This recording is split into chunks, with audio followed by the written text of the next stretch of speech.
demo. We hope you've had a lovely day. Our first speech is from Greg, who is the Community Outreach Officer for NORML UK. We're here today to highlight the laws that are absolutely unjust and hypocritical for people that use cannabis as a medicine and just that want to use it as a safer alternative recreation to alcohol, to tobacco, to coffee, to painkillers, to aspirin, to all pharmaceutical drugs, antidepressants, yeah. I was diagnosed with Crohn's disease when I was 21. For 8 years beforehand, I was told that I was a hypochondriac and I was given all sorts of different medications to try and prove that fact.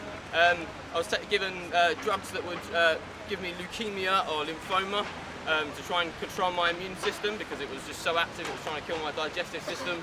It would just leave me hospitalised. They gave me strong opiates, morphine, tramadol, codeine. Hello? Oh, wicked. You know what? I think I was talking in the wrong side. No, that's better.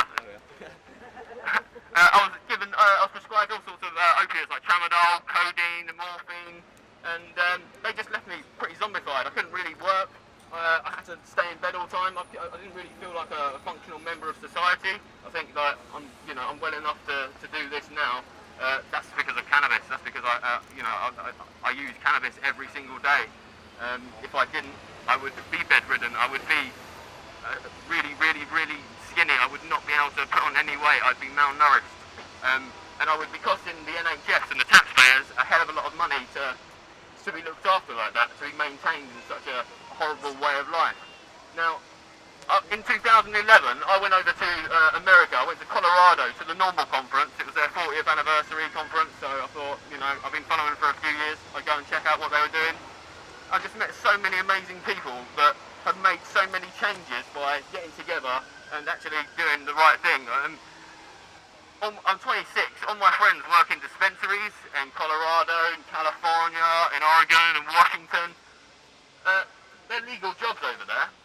If I was to try and do what they were doing here, I would get 14 years in prison.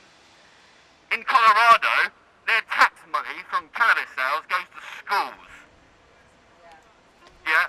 How ridiculous is that? Over here, we spend 500 million just on cannabis consumers alone, just the police force trying to arrest us. Waste of money. A complete waste of money. Has anyone here been busted for cannabis? Yes! How much has that changed your life? Massive. Ruined. I can't go to Colorado. You can't go to Colorado, damn right, yeah. They stop you from being able to travel. They restrict your movement. Yeah, you can't get certain jobs just because you've been labelled a cannabis consumer, whether it's for medical or not. And if you are using it for a medical purpose, you're being stigmatised for being ill. How wrong is that? We should be helping the disabled. Yeah? If I wasn't able to have access to cannabis, I wouldn't be able to do what I'm doing now. I can now go and spread a message that cannabis is the right, is a helpful medicine, and it does work. And I'm living proof of it. My mate Clark, man. Sorry, dude.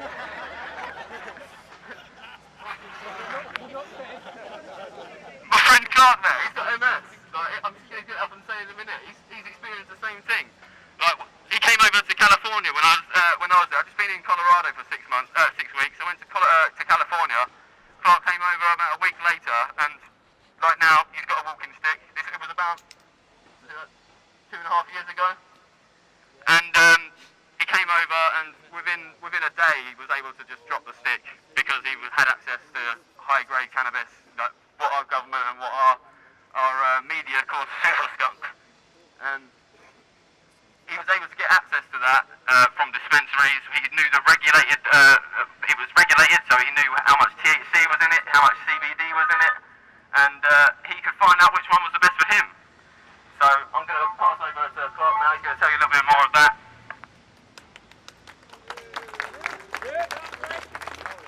So my name is Clark. I have multiple sclerosis, which is a disease which affects the nervous system. My immune system, just like Greg's, is overactive, but unlike Greg, where his attacks his gut, with me it attacks my brain. It attacks the myelin sheath that protects the nervous system.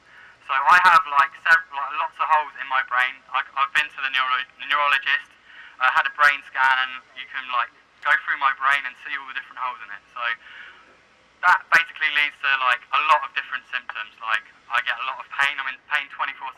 I'm in pain, like quite a lot of pain right now. I have a thing called MS hug, where it's like a tight band around my chest which never goes away. 24/7, every day I'm being stabbed in my right side all the time. Doesn't ever go away.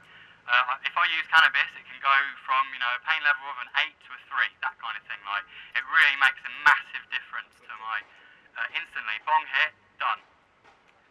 That's it, that's all, you know, it goes instantly. Again, like Greg, I've travelled to a medical state where I have actually got a doctor's recommendation. So when I'm in California, I'm allowed to use cannabis. Doctors there recognise that I should use it and that I need it. But here, my doctors can't give it to me. Despite my neurologist, my MS nurse, and my GP all wanting me to have it, I can't have it. I can't get Sativex either. There's leaflets about Sativex if you don't know what that is. It is a whole plant cannabis tincture that is given to people with MS in this country, but I live in Berkshire and they just won't pay for it. They will pay for, however, a treatment called Tysabri, which is a form of chemotherapy. It costs £16,000 a year. It could put me into a coma that I will never wake up from, but they'll pay for that. I'm allowed that. That's my options. I have that, or do I want to use cannabis, which is safe, it's never killed anyone, don't have any other side effects than maybe forgetting everything every now and again. That's about it, you know?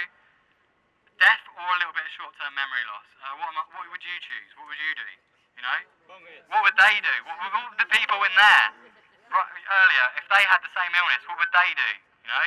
Would they suffer unnecessarily, or would they use a drug, a medicine that's been proven to work, that's been scientifically shown, scientifically proven to be good for not just my condition, but for a lot of people with a lot of conditions that are here today? So, yeah, we need medical cannabis. We're not asking, we're telling, this is happening, yeah? We are here today, this is the beginning, yeah? This is the start. Everyone here today, you need to tell your friends, you need to tell the people that smoke, this is happening across the world, and it's only once you get involved that it will change. We need this change. I'm not happy. I'm not going to sit here idle and do nothing about it when cannabis needs to be got to the people that need it. Prohibition causes so much harm. Prohibition creates so many of the problems which it's supposed to solve. That it needs to end. We are living in like a backwards world with this law. We're going to look back at this and we're going to laugh. This is going to be like when you look back at how homosexuals were treated, how black people were treated, how women were treated. It's going to be the same thing. Yeah, we are not having this anymore. We are stood here in solidarity together, saying we're not having it. So please get involved. Please try and make a change, and you can make a difference, yeah? I'm one person, and I've made a difference. I've been in the activism community for 3 years, and in that time I've got myself on all the major UK TV networks. I've been in the Huffington Post. I've done so much media, it's insane, and that's just because I've put myself out there. If I can do it, you can do it too. Together we can change this, and we will. So please get involved. Please join NORML UK. We've got membership sign-ups here. And yeah, we need to end this law. It's unjust. It's an unjust law, and by coming together, we can make a difference. So, yeah. There are 21 states in America that have got medical cannabis laws now. That only happened because people got out there like this, and they got out there in numbers bigger than this. We had 10,000 people in Hyde Park this year. That was freaking awesome, man. I thought I was in Denver until I saw the blue police officers, and I was like, oh, okay, put the bong down. But people got out there and they made those voter initiatives happen. We can't do exactly the same thing here. We can't like get together and put a ballot forward and make them, you know, allow this, get rid of, you know, make medical exemptions for people who use cannabis, make tolerance laws for the amount of cannabis we can use, like they're doing in most of the countries in Europe now. So it is down to you. You've got to spread that message. You've got to get people out to these events. You've got to inform people about what is actually going on in the rest of the world. Israel have got a much better medical marijuana program than us. Most of the countries in Europe now accept it. There's 4 or 5 countries that have Bedrocan. 10 have medical cannabis in Europe. Oh, of course, the Cannabis Social Club club system in Spain. They got together and they were like, you know what? We're fed up with this. We need to start growing.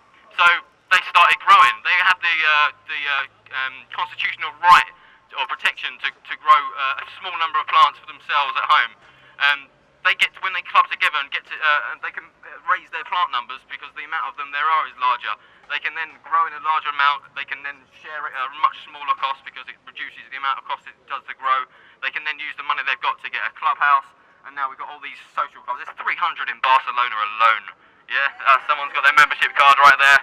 Yeah, we've had loads of people from the clubs going over there this year. We're getting a lot of sort of like back and forth correspondence with the clubs. So they want to spread it through Europe, and we want to have their kind of hospitality over here. I'd imagine it'd be nice to have a few cannabis social clubs and coffee shops.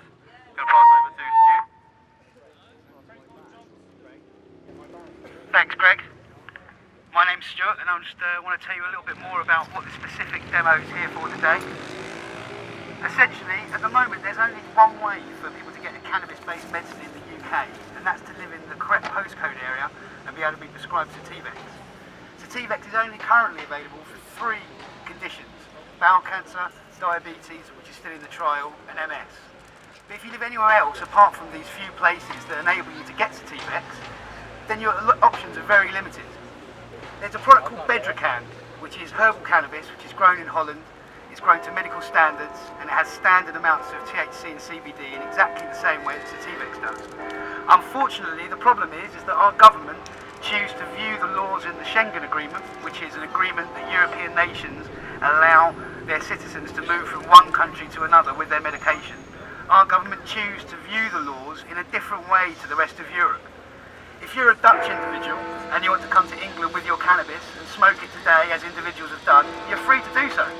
All you have to do is apply for a Schengen certificate 6 weeks in advance, and you can come to the UK and consume your cannabis. It's hypocritical that patients in this country can't do the same thing. It's hypocritical that they don't have access to the same sorts of medical care that they do in Europe, for no other reason than someone in the building over there has decided that actually we're not going to follow that law. It's unfortunate because, as well as these medications, there's many other CBD-based medications and other types of ways of taking cannabis, apart from smoking it or vaporising it, that are available in other countries like Colorado, like Greg and Clark have alluded to today. And it's these types of medications, as well as cannabis, that we want to try to make available to everybody in the UK. And I'd just like to thank everybody who come down here today to help support us in what we're doing, and being part of the UK CSCs and raising the profile, and being part of NORML UK, like the stewards and everyone, Joe who isn't here today, who helped arrange this event, because it takes quite a lot of work, believe it or not, to put something on even of this kind of magnitude. And I'd just like to, as I say, I'd like everyone just to raise their hands and give everyone here a round of applause for coming out today in favour of Cannabis Law Reform.